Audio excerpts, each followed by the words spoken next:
Assalamualaikum dan salam sejahtera. DJJ 5133 Engineering Design Chapter 5 Bearing. Kita ada dua PLO, iaitu PLO 3 dan PLO 6. Conduct investigation and assist in the design of solution for mechanical engineering system. Communicate effectively with the engineering community and society at large. CLO 2. Conduct investigation in the design of simple engineering component by using mathematical analysis taking into consideration the safe load limitation. Dan CLO 3. Demonstrate good written communication skill of a in group on assigned topic. Objective of this chapter.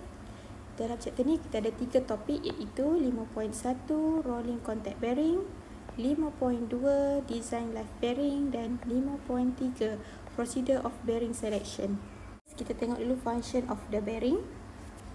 Nombor 1, the bearing ensure free rotation of the shaft and the axle with minimum friction.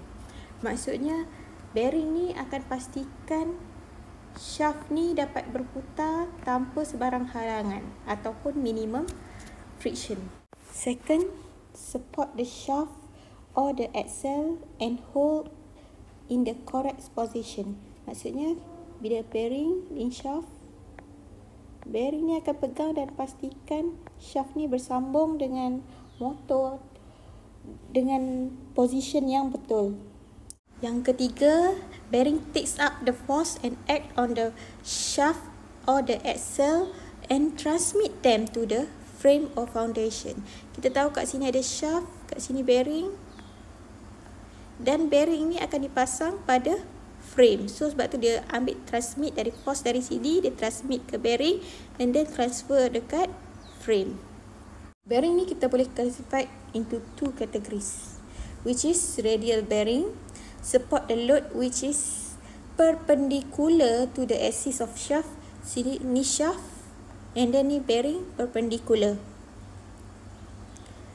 And then truss bearing support the load and act along the axis. Tengok, ini shaft, ini bearing dia kita pegang, dan dia punya force along the axis of the shaft. Bearing ni kita boleh classify kepada 2 jenis friction. Satu, sliding contact bearing, dia letak minyak dekat sini, lubricating oil. Manakala rolling contact bearing, kita letak benda yang boleh berpusing dekat sini. Topik 5.1 rolling contact bearings. Rolling contact bearing ni terbahagi kepada 2 major group, iaitu ball bearing, dia bentuk dia sfera macam bola, manakala roller bearing bentuk je silinder macam tayar. So ball bearing ni ada beberapa jenis, iaitu deep groove, angular contact, self-aligning dan juga truss ball bearing. Manakala roller bearing pula ada beberapa, iaitu cylinder roller, spherical roller dan juga taper roller. Topik 5.2 design life bearing. According to ISO 281, the bearing life rating is given by this formula. First, L10 is the basic bearing rating life in million revolution, which is berapa banyak pusingan yang dia boleh berpusing sepanjang hayat bearing tersebut, tapi dalam unit juta. Seterusnya, C is the basic dynamic load rating dalam unit Newton. P yang besar ni pula adalah equivalent dynamic bearing load dalam unit Newton juga. Dan P yang kecil ni adalah exponent for life equation. Untuk ball bearing kita guna 3, manakala untuk roller bearing kita guna 10/3. Rumus ni kita pindahkan, okey, saya tengok ya. sama dengan C P P. Terus kita pindahkan yang P kecil ni, pindah sini jadi 1 per P. Kemudian kita pindahkan P yang bawah ni ke sini. Bila bahagi dia akan jadi darab dengan P. So kita dapat nilai C. Ini rumusnya. Okey. Seterusnya untuk ball bearing kita guna 3 tadi. 1 per P maknanya 1 per 3. Manakala untuk roller bearing kita guna 10 per 3. 1 bahagi 10 per 3, 3 ke naik atas akan jadi 0.3. Okay, seterusnya relationship between life in million revolution and life in working hours. Kita nak tengok berapa juta pusingan yang dia boleh buat jika diberi berapa maksimum masa dia beroperasi dan berapa speed rotation dia. So, ini rumusnya. 60 ni sebab kita nak tukar 60 minit kepada hours. N untuk RPM ni. L bilangan hours, berapa jam dia mampu beroperasi sebelum bearing tu failure, dan bahagi dengan 10/6 sebab kita nak in million. Mengikut ISO 821 juga, basic rating life of a bearing is the life correspond to 90% reliability using the standard material and manufacturing quality at normal operating condition. Kita tengok example 5.1. Dia bagi radial load acting on the bearing 5 iaitu FR, and then aspect of 90% is 8,000 hours. This is L10H. And then calculate the dynamic load carrying capacity C, minta berapa when it rotates in. This is N. So kita ambil semua maklumat tersebut, salin balik. And then first kita kena cari dulu L10. So guna rumus yang last saya tunjuk tadi, 60, masukkan nilai N, masukkan nilai L10H. Kita kirakan semua ni, kita akan dapat jawapan sebanyak 696 million revolution. Seterusnya, untuk kira C, kita masukkan dalam rumus ini. FR tadi adalah P. So, masukkan P. Masukkan juga L10 yang kita dapat tadi.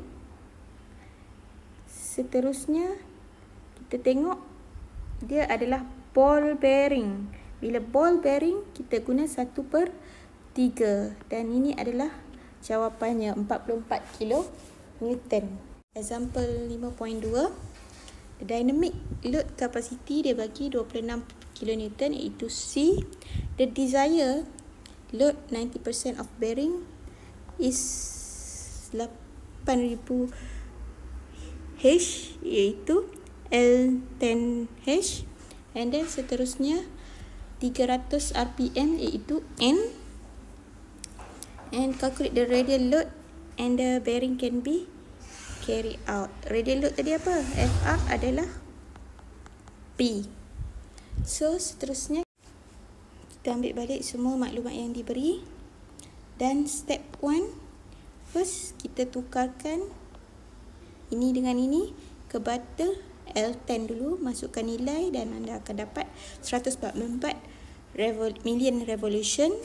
Step 2, kita guna rumus tadi. Rumus ni kita pusing-pusing dia, kita akan dapat ini. Dan dari sini kita masukkan nilai dan kita boleh cari nilai P. Sebab dia subject purely radial load, maksudnya P dia adalah sama dengan FR. Recommendation value for design life bearing. Dia bergantung kepada application. Design life ni dalam unit hours. So berapa banyak lama dia beroperasi, berapa jam sebelum ia rosak. So domestic appliance and aircraft engines hanya dalam 1000 hingga 4000 jam. Manakala critical equipment in continuous 24 hours operation boleh mencecah sehingga 100,000 hingga 200,000 jam. Topik 5.3 Procedures of bearing selection. Untuk buat bearing selection ni, kita perlu tengok dulu available space untuk letak bearing tu. Dan daripada space tu, kita pilih bearing yang sesuai dimension dia dengan space yang kita ada. Seterusnya, kita tengok misalignment. Dia lurus ataupun dia sengit macam ni, kita pilih bearing yang sesuai. Seterusnya, kita tengok speed kita punya bearing dan kita tengok limit yang ada. Kita pilih yang mana tak capai limit. Seterusnya kita tengok basic load rating. Okey. Jadi kita tahu application kita guna untuk apa, dan kita dapatkan dia punya LH. Dari LH kita dapat L10. Dari L10 kita dapatkan nilai C menggunakan rumus ini. Ni contoh pengiraan untuk kita kira berapa hari bearing tu boleh bekerja sebelum kita ganti yang baru. Contoh kita pilih bearing SKF ni dan N dia adalah 3000 RPM. Dia operation 24 hours per day dan FR dia 10 kN. So kita guna P ni 3 sebab dia adalah ball bearing. Seterusnya C kita ambil dari data sini 5.3, and then seterusnya kita masukkan dalam rumus ni, kita dapat dia bekerja sebanyak 940 jam, iaitu kita bahagi dengan 24, kita ada 39 hari sebelum kita tukar bearing yang baru. Seterusnya kita perlu ambil kira juga load and direction of the bearing. So kita tengok bergantung pada jenis bearing yang kita nak guna, load dia macam mana, sesuai ke tak dengan load yang kita ada. Dan yang terakhir kita perlu ambil kira adalah operating condition, pada suhu dan lain-lain faktor. Faktor-faktor lain yang perlu diambil kira juga adalah precision, quick running. Kita perlu dia berfungsi dengan diam ke, stiffness, axial displacement, mounting and dismounting, macam mana kita nak sambung dia, dan integral sales.